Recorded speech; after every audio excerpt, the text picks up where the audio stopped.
Okay, we're recording. Alrighty. It is after the Bible handout. I am going home. I really need to pee. I guess I was hydrated enough. Sometimes I wish I could get some kind of catheter going and be out there all day, but I don't have sympathetic hosts at my venues. And always a good idea to check even in the middle of the day. So they are not willing to let me use the bathroom, and I'm a very good customer on that. I don't make a mess. I'm tidy and I flush and everything, but yeah. Ugh. Yeah, I need to pee really bad. So I went to DeSoto first, and I went to Greenspoint second. I did the DeSoto during the live thing, but I basically had a sign on there that said Yo Tengo Español, which means I have Spanish, and I had a sign also that said Kids Outreach, and they were reading the signs because I had people ask specifically about both, and I did a fair amount of Spanish, more than usual. So I'm going to do that again. There is a wasp on my shirt. Okay. I used to be terrified of bees. I guess the devil is opposing me. Maybe somebody is reading their Bible right now. So, that board is coming off. That dog's coming out.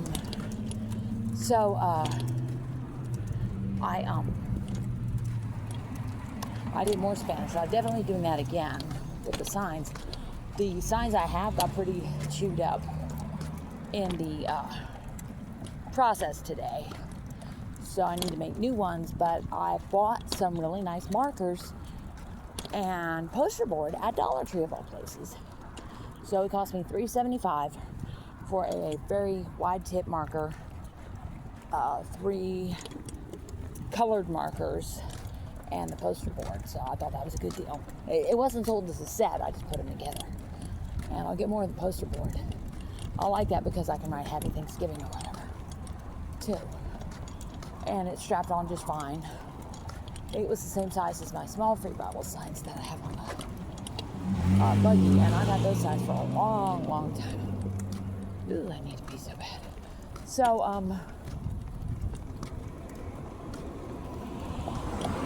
I was out there for about an hour, and when I started, there were 3 guys there working. If you know Houston, you know what kind of business I'm talking about. And it was about 55 minutes in, and I got a very strong push from the Holy Spirit that I had to get out of there. And like I said, I'll do whatever he tells me to do. So I left. I didn't strap the buggy very well, which was a problem later. But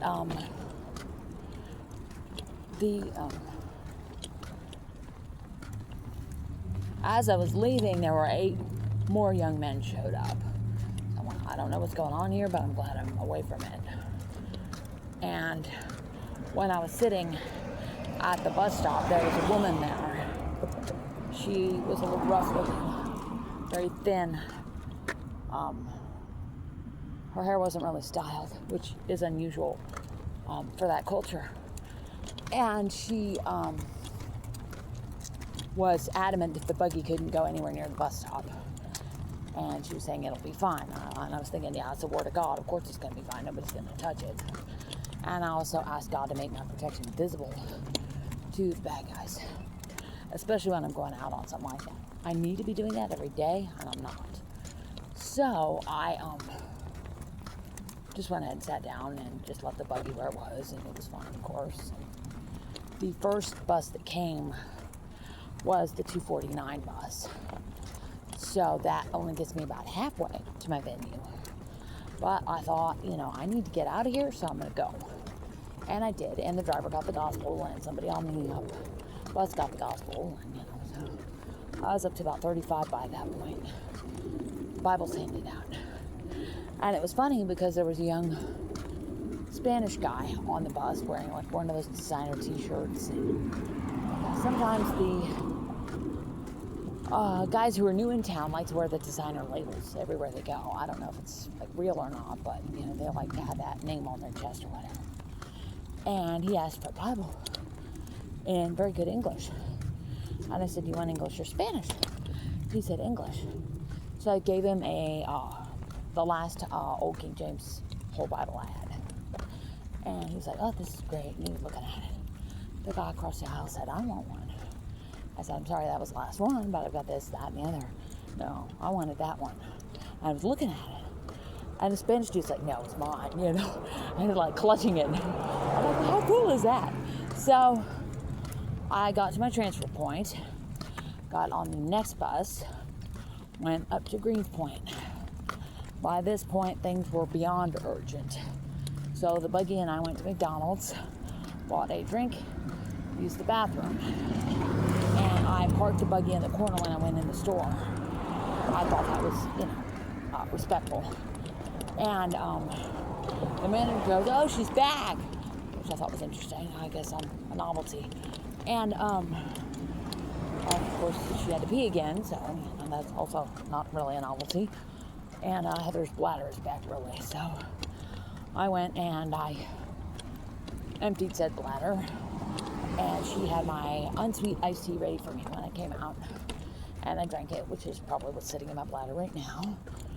And I finished that. I gave her a packet. I left, and probably up to like 48 for the whole day total. So, yeah, about 50 I'd say for the whole day. And so I left, and I caught a 56 because the 56s run very frequently. And got to the venue, and I didn't see any drug dealers. I thought, is this going to be a good handout? It wasn't like the first handout. I went out there, it was like, woo, okay. Sometimes I get out there and they're just screaming for the Bibles the minute I set up. That was not the case at Greenspoint. It was pretty much the opposite. It was very languid, for lack of a better word. But I did do about 10 or so Bibles in an hour. And everybody kept saying things like, it's really hot. And I'm like, I know. Are you drinking water? I'm like, yes. One of the bus drivers basically forced me to take a bottle of water. And he, it was obvious he wanted to watch me drinking it, so he could tell his friends that, you know, he gave me a water. So I drank it, and I had about 10 bottles of water today, guys. And a quart and a half of Gatorade, a couple of salt tablets, a giant iced tea, a bottle of iced tea. Yeah, I got a lot on board here. But so I'm gonna drink more hydration stuff when I get home. I need to. I was out in the heat. It feels like it's like 108 right now. So I need to be smart, or I'll be sick tomorrow. I don't want to be sick. And Thursday meals were fun. I had fun with them. And, I did have a couple, an older couple. They were about 60, 65. And they were adamant they wanted an NIV. And I said, I don't have any NIVs. Out here, the demand is overwhelming for the Old King James and the Spanish. And they just looked at me like, what? And they were nicely dressed, too. I don't think they were from Acres Homes. I think they were from one of the other neighborhoods near it. And there's some very nice neighborhoods around there. So, because they were nicely dressed. The car was, average, but yeah. Anyways, I said, I'm sorry, I don't. And I dug around the buggy for a minute because it's a long line. And I said, what I do have is an IRB. I said, it's an easy reader version. Okay, we'll take that. And I think they took a New Testament also of the Holman. But block and a half from home, guys. So they're happy to get that. And I had some moms wanted the kid stuff, which is great. I gave them some adult stuff too. When the Latinos roll up on me, if they don't say outright what they want, I'll ask them, do you want English or Spanish? And a lot of times they want a mix. Or I'll just bring one of each and offer them both, and they'll take it both, because guaranteed, whatever language they're reading, there's someone at home who reads the other language. And over the years, I've had many parents request Spanish for themselves, but English for the kids. Now, I read something written by a mission literature type thing, and it talks a lot about heart languages. That the first language you learn as a child is your heart language, and if possible, the outreach should always be done in the heart language, which makes sense to me. So, I'll give people whatever language they want. I have a Swahili in here, and a couple of Arabic, Vietnamese, Spanish, English, whatever it takes. If you roll up on me and you want the gospel, I'm going to give it to you. So, and I like the way I do it. I just stand there. I have a sign. I wore a nice skirt today and a performance t-shirt, but they look like they belong together, I think. And, it was funny though, on my last ride home, the bus driver was teasing me about Value World. She's a lady about my age. She's apparently heard about my excursions. I said, I don't need any more jeans in my life. But, I am almost home. So my plan is when I get to the house, I'm going to ditch the buggy in the driveway and run in the house.